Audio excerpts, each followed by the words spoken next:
কতটা ব্যস্ত আমরা, সকাল থেকে রাত শুধু ছুটে চলেছি। কিসের পেছনে? অর্থের পেছনে, প্রতিপত্তির পেছনে, একটু আরামের আশায়। মনে করি এই পৃথিবীটাই শেষ কথা, কিন্তু একটা সত্য আমরা এড়িয়ে যাই। আমাদের প্রত্যেকের গন্তব্যে একটা অন্ধকার গর্ত আছে, সেটা হলো কবর।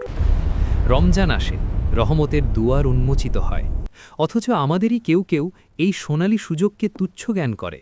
কেউ আলস্যের অজুহাত দেয়, কেউ বা গোপনে পানাহার করে ভাবে কেউ তো জানছে না, কিন্তু তিনি জানেন। প্রতিটি মুহূর্তের খতিয়ান তাঁর কাছে সংরক্ষিত। আজ এমন একটি জগতের চিত্র তুলে ধরব যার কথা চিন্তা করলে রক্ত জমে যায়। যে মানুষ কোনো যৌক্তিক কারণ ছাড়াই রোজা পরিত্যাগ করে, মৃত্যু পরবর্তী জীবনে তার জন্য একের পর এক অপেক্ষা করছে ১৫টি ভয়াবহ পরিণতি। এগুলো কল্পকাহিনী নয়, নির্মম বাস্তবতা। প্রস্তুত হন সেই ভয়ঙ্কর সত্যের মুখোমুখি হতে। রমজান মাস মহান সৃষ্টিকর্তার পক্ষ থেকে এক অনন্য অনুগ্রহ। এ মাসে বেহেস্তের দরজাগুলো উন্মুক্ত করা হয়, দোজখের প্রবেশপথ রুদ্ধ করা হয়, ইবলিসকে শৃঙ্খলাবদ্ধ রাখা হয়। এত কিছুর পরও যে বান্দা সৃষ্টিকর্তার আদেশ লঙ্ঘন করে, পেট পুড়ে আহার করে, সে মূলত নিজেরই সর্বনাশ ডেকে আনে। তার প্রতি কোনো করুণা প্রদর্শন করা হবে না। এবার দেখা যাক সেই অভিশপ্ত যাত্রার সূচনা, যা আরম্ভ হয় পৃথিবী ত্যাগের ঠিক আগ মুহূর্তে। প্রথম পরিণতি শুরু হয় যখন মানুষটি উপলব্ধি করে তার আয়ু ফুরিয়ে এসেছে। মৃত্যুদূত আজরাইল আলাহিসাল্লাম যখন কোনো পুণ্যমান রোজাদারের কাছে আসেন, তখন তার আগমন ঘটে অত্যন্ত কোমল রূপে। শান্তিপূর্ণভাবেই সেই রোজাদারের প্রাণ বিচ্ছিন্ন হয়। কিন্তু যে রোজা ত্যাগ করেছে, তার পরিণতি সম্পূর্ণ ভিন্ন। মৃত্যুদূত তার সম্মুখে আবির্ভূত হন এক আতঙ্কজনক অবয়বে। সেই ভয়াল চেহারা প্রত্যক্ষ করে তার প্রাণ বেহের অভ্যন্তরে ছটফট করতে থাকে। দূত তার শরীর থেকে আত্মাকে এমনভাবে টেনে আলাদা করেন, যেন কাঁটাযুক্ত লোহার তার ভেজা তুলার ভেতর থেকে জোর করে টেনে বের করা হচ্ছে। প্রতিটি ধমনীতে, প্রতিটি শিরায় অবর্ণনীয় যন্ত্রণা ছড়িয়ে পড়ে। মনে হয় জীবন্ত চামড়া ছিলে নেওয়া হচ্ছে। ঠিক সেই মুহূর্তে তার কণ্ঠনালী শুকিয়ে কাষ্ঠে পরিণত হয়। এমন তৃষ্ণা গ্রাস করে যা জীবনে কখনো অনুভব করেনি। বুকের গভীরে যেন অগ্নিকুণ্ড জ্বলছে। জল চায়, প্রাণপণে চেঁচাতে চায়, কিন্তু ঠোঁট নড়ে না। হয়তো দুহাত দূরে এক গ্লাস পানি রাখা, কিন্তু স্পর্শ করার সামর্থ্য নেই। সমুদ্রের সমস্ত জলরাশি ঢেলে দিলেও সেই অন্তিম মুহূর্তের দাহ নিবারণ হবে না। এই অসহনীয় পিপাসা আর জ্বলন্ত কষ্ট নিয়েই তার আত্মা দেহত্যাগ করে, এক অতৃপ্ত অভিশপ্ত বিদায়। জানাজা সম্পন্ন হল। স্বজনেরা অশ্রু মুছতে মুছতে কবরে মাটি চাপা দিয়ে ফিরে গেল। ৪০ কদম দূরে যেতে না যেতেই গোরস্তান নিশ্চুপ হয়ে গেল। সদ্য দাফন হওয়া সেই শরীরটি এখন নিকষ অন্ধকারে একা। ঠিক তখনই সূচিত হয় দ্বিতীয় পরিণতি। যে মাটির ওপর দম্ভ ভরে পদচারণা করত, রোজা উপেক্ষা করে বুক ফুলিয়ে হাঁটত, সেই মাটি আজ প্রতিশোধ নেবে। মহান সৃষ্টিকর্তার নির্দেশে কবরের উভয় পার্শ্বের মাটি নড়াচড়া শুরু করে, ধীরে ধীরে লাশের দিকে অগ্রসর হয়। অতপর দুই দিক থেকে এমন প্রবল চাপ আসে যা কল্পনারও অতীত। আমরা দরজার ফাঁকে আঙুল চেপে গেলে যে কষ্ট পাই, সেখানে তো সম্পূর্ণ শরীর। সেই মাটির নির্মম চাপে অস্থিগুলো মর্মর শব্দে ভাঙতে থাকে। ডান পাশের পাঁজর ভেঙে বাম পাশে ঢুকে যায়, বাম পাশেরটা ডানে। গোটা দেহটা চূর্ণ বিচূর্ণ হয়ে একাকার। সে আর্ত চিৎকার করে, কিন্তু মাটির উপরিভাগ থেকে কেউ তার সেই আর্তনাদ শুনতে পায় না। যে সুগঠিত দেহ নিয়ে সে গৌরব করত, তা মাটির নিচে পিষ্ট হয়ে নিশ্চিহ্ন। আমাদের প্রিয় রাসূল সাল্লাল্লাহু আলাইহি ওয়াসাল্লাম মেরাজের রজনীতে বেহেশত ও দোজখের বহু দৃশ্য প্রত্যক্ষ করেছিলেন। তিনি এমন কিছু মানুষ অবলোকন করেছিলেন যাদের পরিণতি দেখে তিনি নিজেও শিহরিত হয়েছিলেন। এটিই তৃতীয় পরিণতি। নবীজি দেখলেন একদল মানুষকে তাদের পায়ের গোড়ালিতে বেঁধে উল্টো ঝুলিয়ে রাখা হয়েছে। মস্তক নিম্নমুখী, পদদ্বয় ঊর্ধ্বমুখী। প্রচণ্ড উত্তপ্ত বাতাসের মাঝে তারা ঘণ্টার পর ঘণ্টা, দিবস রজনী এভাবেই ঝুলে আছে। মাধ্যাকর্ষণের টানে সমস্ত রক্ত মস্তকে এসে জমেছে। তাদের মুখমণ্ডল রক্তে ফুলে টকটকে লাল। চক্ষু যুগল কোটর থেকে বেরিয়ে আসার উপক্রম। নাসিকা ও মুখ থেকে ফোঁটায় ফোঁটায় রক্ত ঝরছে। যন্ত্রণায় তারা আর্তনাদ করছে। নবীজি জিব্রাইল আলাইহিসসালামকে জিজ্ঞেস করলেন, এরা কারা? কেন এদের এই দশা? জিব্রাইল আলাইহিসসাল্লাম জানালেন, হে রাসূলুল্লাহ, এরা আপনার উম্মতের সেই সব হতভাগা যারা রোজা ফরজ হওয়া সত্ত্বেও পালন করেনি অথবা সময়ের পূর্বেই ইফতার সেরে ফেলত। একটু কল্পনা করুন তো, মাত্র কয়েক মিনিট যদি কাউকে উল্টো ঝুলিয়ে রাখা হয় কেমন লাগবে, আর সেখানে চলছে অনন্তকালব্যাপী। চতুর্থ পরিণতি আরও বিভৎস। যারা পৃথিবীতে সৃষ্টিকর্তার দেওয়া রিজিক ভোগ করত অথচ তার নির্দেশ মেনে রোজা পালন করত না, তাদের মুখমণ্ডলী হবে শাস্তির প্রধান লক্ষ্যবস্তু। দোজখের প্রহরী ফেরেশতারা বিশাল লৌহ আঁকড়া নিয়ে তাদের সামনে দণ্ডায়মান হবে। সেই অগ্নিতপ্ত আঁকড়া বিদ্ধ করা হবে তাদের চোয়ালের এক পার্শ্বে। তারপর প্রবল টানে গাল ছিন্ন করে ঘাড়ের পশ্চাৎভাগ পর্যন্ত নিয়ে যাওয়া হবে। রক্তের স্রোত বইবে মুখমণ্ডল জুড়ে। যন্ত্রণায় তারা আকাশ বিদীর্ণ করে চিৎকার করবে। এক পাশ বিদীর্ণ করার পর ফেরেশতারা অপর পাশে যাবেন। যখন সেদিকে ছেদন আরম্ভ হবে ততক্ষণে পূর্বের ক্ষতস্থান পুনরায় জোড়া লেগে যাবে। এভাবে চক্রাকারে চলতে থাকবে, বারবার ছেদন, বারবার সংযোজন, আবার ছেদন। যে মুখ দিয়ে তারা গোপনে পানাহার করত, যে মুখে রোজা নিয়ে বিদ্রূপ করত, সেই মুখই আজ তাদের চরম যন্ত্রণার উৎস। পঞ্চম পরিণতি আবার ফিরিয়ে আনে সেই নিকষ কবরে। রোজা পরিত্যাগকারীর সমাধিতে প্রেরণ করা হবে এক অত্যন্ত বিষধর সর্প, যার নাম আল আকরা। একে মুণ্ডিত সর্পও বলা হয়। কেন মুণ্ডিত? কারণ এর বিষের তীব্রতায় সৃষ্ট তাপে এর নিজ দেহের সমস্ত লোম ঝরে গেছে। এই সর্পের চক্ষুদয় জ্বলন্ত ভাটির মতো দীপ্তিমান। এর নখরগুলো এতটাই বিশাল যে এক নখের অগ্রভাগ থেকে গোড়ায় পৌঁছতে একটি পূর্ণ দিবস প্রয়োজন। সর্পটি কবরে প্রবেশ করেই বজ্রের মতো গর্জন করতে থাকে। সে মৃত ব্যক্তিকে সম্বোধন করে বলে, আমি আল আকরা। আমার প্রতিপালক আমাকে প্রেরণ করেছেন তোমাকে দণ্ড দিতে, কারণ তুমি রোজা রাখনি, নামাজ আদায় করনি, তোমার রবের হুকুম অমান্য করেছ। অতঃপর সর্পটি তার ভয়ঙ্কর বিষ দাঁত দিয়ে সেই ব্যক্তিকে দংশন করে। সেই দংশনের আঘাতে দেহটি মাটির ৭০ গজ গভীরে তলিয়ে যায়।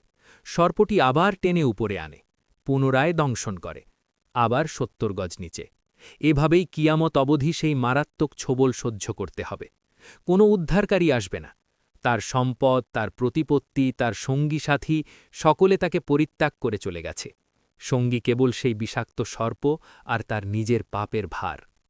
এতক্ষণ শুনলেন মাত্র প্রথম ৫টি ধাপ, কিন্তু এর চেয়েও ভয়াবহ, এর চেয়েও নির্মম আরও ১০টি পরিণতি অপেক্ষমান দোজখের আগুনের অতলে। মহাপ্রলয়ের শিঙ্গা বাজবে, পৃথিবী ধূলিসাৎ হয়ে পুনঃসৃজিত হবে, সমবেত হবে সমগ্র মানবজাতি হাসরের প্রান্তরে। এই প্রান্তরের ভূমি হবে বিশুদ্ধ তাম্র নির্মিত। যারা রমজানের সিয়ামকে তুচ্ছ করেছিল, সামান্য ক্ষুধার তৃষ্ণার ভয়ে সৃষ্টিকর্তার বিধানকে অগ্রাহ্য করেছিল, তাদের জন্য এই প্রান্তরে অপেক্ষমান ষষ্ঠ পরিণতি।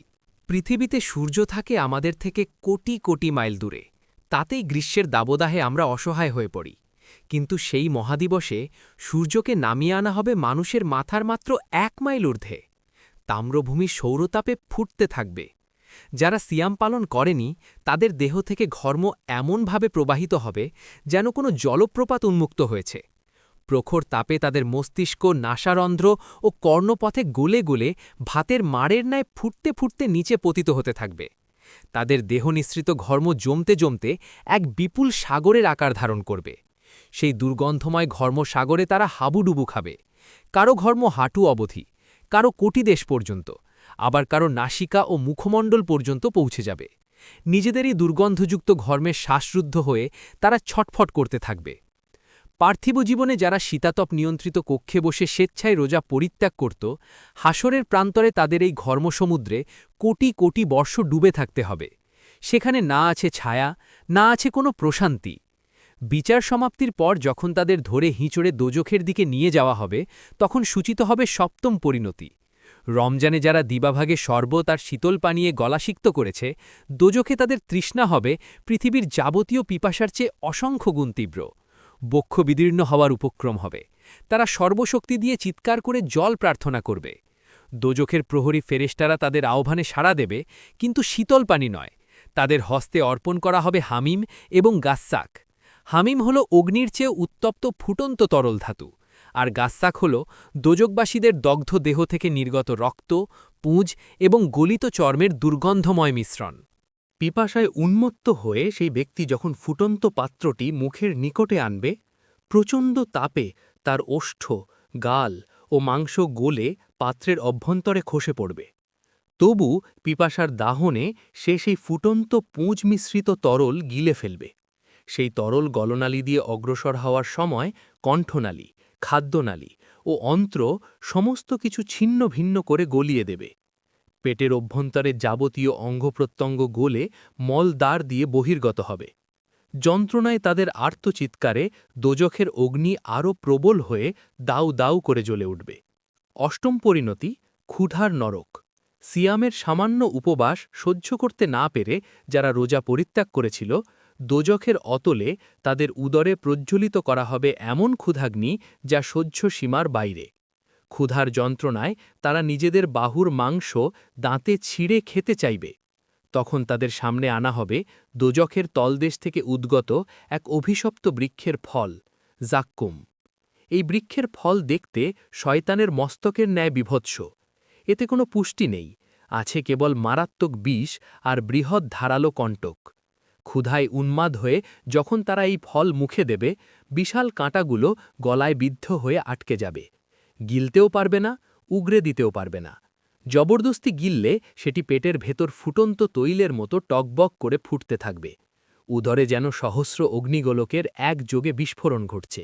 নবম পরিণতি, দোজখের বস্ত্র। পার্থিব জীবনে যারা রোজা উপেক্ষা করে ঈদের দিন নতুন পোশাকে সজ্জিত হতো, দোজখে তাদের সমস্ত বস্ত্র কেড়ে নেওয়া হবে।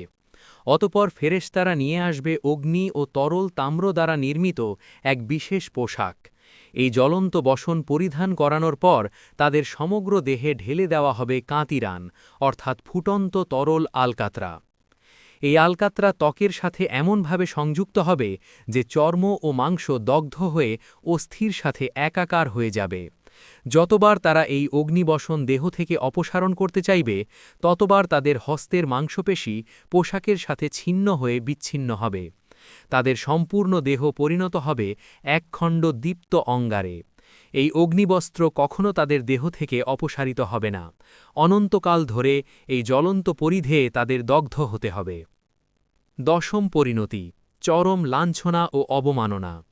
দোজখে নিয়োজিত আছে জাব্বানিয়া নামক একদল ভয়ঙ্কর ফেরেশতা। তাদের হৃদয়ে মহান সৃষ্টিকর্তা বিন্দুমাত্র দয়া বা মমতা রাখেননি।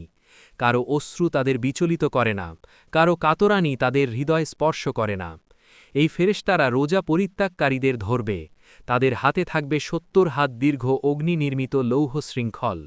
এই জ্বলন্ত শৃঙ্খল তাদের মুখগহ্বর দিয়ে প্রবেশ করিয়ে পশ্চাৎ দেশ দিয়ে টেনে বের করা হবে। অতপর তাদের ২ হাত গ্রীবার সাথে দৃঢ়ভাবে বদ্ধ করা হবে। তারপর সেই নির্দয় ফেরেশতারা তাদের পদদ্বয় ধরে অধোমুখী করে দোজখের ফুটন্ত অঙ্গার ও অগ্নির ওপর দিয়ে টেনে হিঁচড়ে নিয়ে যাবে। তাদের মুখের চর্ম, নাসিকা, কর্ণ আগুনের সাথে ঘর্ষণে মাংসপিণ্ডে রূপান্তরিত হবে। টানতে টানতে দোজখের একেবারে তলদেশে নিক্ষেপ করা হবে। ফেরেশতারা লৌহ মুদগর দিয়ে আঘাত করে করে গভীরতম স্তরে ঠেসে দেবে। যতবার তারা মুক্তির আশায় ঊর্ধ্বমুখে উঠতে চাইবে, ততবার ফেরেশতারা মস্তকে মুদগরাঘাত করে পুনরায় নিম্নে ফেলে দেবে। এই ১০টি পরিণতি শ্রবণের পর মনে হতে পারে এর চেয়ে ভয়াবহ আর কি হওয়া সম্ভব, কিন্তু প্রকৃত বিভীষিকা এখন শুরু হচ্ছে। একাদশ পরিণতি প্রদান করা হবে দোজখের এক বিশেষ উপত্যকায়, যার নাম গায়া বা ওয়েল। পবিত্র কোরআনে মহান স্রষ্টা অবাধ্যদের জন্য এই উপত্যকার উল্লেখ করেছেন। এটি এতটাই ভয়ঙ্কর যে দোজখের অন্যান্য অংশ প্রতিদিন ৭০ বার এই উপত্যকার ভীষণতা থেকে সৃষ্টিকর্তার কাছে আশ্রয় প্রার্থনা করে। এই উপত্যকায় প্রবাহিত হচ্ছে এক বিশাল নদী। এর তরল কোনো পানি নয়, দোজখবাসীদের দগ্ধ দেহ থেকে নির্গত রক্ত, পুঁজ, গলিত চর্বি ও ঘর্ম, এই সকল দুর্গন্ধময় পদার্থ দিয়ে গঠিত এই নদী। এর দুর্গন্ধ এতটাই প্রবল যে একটি মাত্র বিন্দু পৃথিবীতে পতিত হলে সমগ্র মানবজাতি ও প্রাণীকুল সেই গন্ধেই প্রাণত্যাগ করত। রোজা পরিত্যাগকারীদের সেই ফুটন্ত পুঁজ রক্তের নদীতে নিক্ষেপ করা হবে। তারা সেই ঘন দুর্গন্ধময় তরলে ডুবতে থাকবে। যখনই শ্বাস গ্রহণের জন্য মস্তক উত্তোলন করবে, প্রহরী ফেরেশতারা লৌহ মুদগরে আঘাত করে পুনরায় তলদেশে নিমজ্জিত করবে। দ্বাদশ পরিণতি, সাউদ নামক অগ্নিপর্বতে আরোহণ। দোজখের মধ্যভাগে দণ্ডায়মান এক সুবিশাল জ্বলন্ত পর্বতে আরোহণের নির্দেশ দেওয়া হবে। এর প্রস্তরখণ্ডগুলো হল টকটকে রক্তিম, ফুটন্ত তাম্র। হস্তে ও পদে ভারী লৌহ শৃঙ্খলবদ্ধ অবস্থায় তাদের বাধ্য করা হবে আরোহণে। যখনই তারা হাত রাখবে সেই দীপ্ত প্রস্তরে, তীব্র তাপে হস্তের মাংস অস্থি থেকে বিচ্ছিন্ন হয়ে প্রস্তরের সাথে সংযুক্ত হয়ে যাবে। পদস্থাপন করা মাত্র পদতলের মাংস খসে পড়বে। এভাবে অবর্ণনীয় কষ্ট সহ্য করে ৭০ বৎসর ধরে তারা শৃঙ্গের দিকে অগ্রসর হবে। কিন্তু শীর্ষে পৌঁছানোর ঠিক পূর্ব মুহূর্তে তাদের পদস্খলন ঘটবে এবং তারা পর্বতের একেবারে নিম্নে দোজখের গভীরতম খাদে আছড়ে পড়বে। পতনের সাথে সাথে তাদের দেহ খণ্ড খণ্ড হয়ে যাবে, কিন্তু মৃত্যু তাদের স্পর্শ করবে না। দেহ পুনরায় সংযোজিত হবে এবং ফেরেশতারা চাবুকাঘাতে পুনরায় সেই পর্বতে আরোহণে বাধ্য করবে। আরোহণ ও পতনের এই নিষ্ঠুর চক্র কোটি কোটি বৎসর ধরে অব্যাহত থাকবে। ত্রয়োদশ পরিণতি, দোজখের অন্ধকার প্রকোষ্ঠগুলোতে বিচরণ করে অগণিত সর্প ও বৃশ্চিক। এই বৃশ্চিকগুলো পার্থিব কোনো বিচ্ছুর সাথে তুলনীয় নয়। প্রতিটি বৃশ্চিক আরবের বৃহৎ উষ্ট্র বা অশ্বতরের সমান আকৃতির। এদের বিষাক্ত হুল ভরসার ন্যায় দীর্ঘ। এই বিশাল বৃশ্চিকগুলো রোজা পরিত্যাগকারীকে চতুর্দিক থেকে পরিবেষ্টন করবে। তারপর তাদের সেই মারাত্মক হুল দিয়ে দেহে আঘাত করবে। একটিমাত্র দংশনের বিষক্রিয়া একটানা ৪০ বৎসর পর্যন্ত দেহে স্থায়ী হবে। বিষের জ্বালায় তাদের ত্বক খসে পড়বে, মাংস পচে গলে ঝরবে। তারা যন্ত্রণায় ভূমিতে গড়াগড়ি দেবে, নিজেদের কেশ নিজেরাই উৎপাটন করবে। এক দল বিদায় নিতে না নিতেই আরেক দল এসে হাজির হবে। অন্ধকারের অভ্যন্তর থেকে আকস্মিক এই বিষাক্ত আঘাত তাদের এক নিমেষের জন্য শান্তি দেবে না। চতুর্দশ পরিণতি কোনো দৈহিক আঘাত নয়, এটি মানসিক যন্ত্রণার চরম শিখর। যুগ যুগান্তর ধরে দোজখের এই অকল্পনীয় দণ্ড সহ্য করার পর যখন তারা উপলব্ধি করবে যে এই যন্ত্রণার কোনো সমাপ্তি নেই, তখন তারা সম্মিলিতভাবে দোজখের প্রধান তত্ত্বাবধায়ক ফেরেশতা মালিকের কাছে আকুতি জানাবে। তারা তলদেশ থেকে চিৎকার করে বলবে, হে মালিক, আপনার প্রতিপালকের কাছে আবেদন করুন, তিনি যেন আমাদের মৃত্যু দান করেন। আমরা আর সহ্য করতে পারছি না, আমাদের ধ্বংস করে দিন। সহস্র বৎসর পর ফেরেশতা মালিক উত্তর দেবেন, তোমাদের মৃত্যু নেই, তোমাদের এখানেই চিরকাল অবস্থান করতে হবে। অতঃপর মহান সৃষ্টিকর্তার আদেশে দোজখের সুবিশাল দ্বারগুলো চিরতরে রুদ্ধ করা হবে। দ্বারের ওপর মোহর অঙ্কিত হবে। এরপর আর কখনো সেই দ্বার উন্মোচিত হবে না, কখনো কোনো আলোকরশ্মি সেখানে প্রবেশ করবে না। সেই মুহূর্তের নৈরাশ্য ও হাহাকার এতটাই তীব্র হবে যে তাদের অশ্রু শুকিয়ে যাবে এবং চক্ষু থেকে অবিরল রক্তধারা প্রবাহিত হতে শুরু করবে। আর সর্বশেষ পঞ্চদশ পরিণতি, এটি অগ্নিদাহ বা সর্পদংশনের চেয়ে অসংখ্য গুণ বেশি মর্মান্তিক। এটি হল আত্মিক মৃত্যু, মহান রব্বুল আলামিনের ক্রোধ এবং তার দর্শন থেকে চিরকালের জন্য বঞ্চিত হওয়া।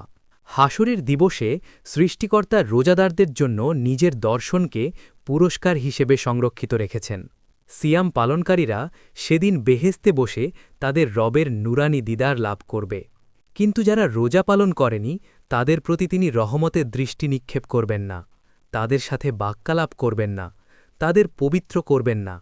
দোজক থেকে যখন তারা ক্ষমা প্রার্থনা করবে, তখন মহান স্রষ্টা এক ভয়ঙ্কর তিরস্কারে বলবেন, তোমরা এখানেই লাঞ্ছিত অবস্থায় পড়ে থাকো, আর আমার সাথে কোনো কথা বলো না। একটু চিন্তা করুন, যে স্রষ্টা আপনাকে এত ভালোবেসে সৃজন করেছেন, যিনি মাতার চেয়েও ৭০ গুণ অধিক স্নেহ করেন, সেই রবের মুখ থেকে যখন এমন বাক্য শ্রবণ করতে হবে, তখন সেই বান্দার অন্তরে কি পরিমাণ বেদনা হবে।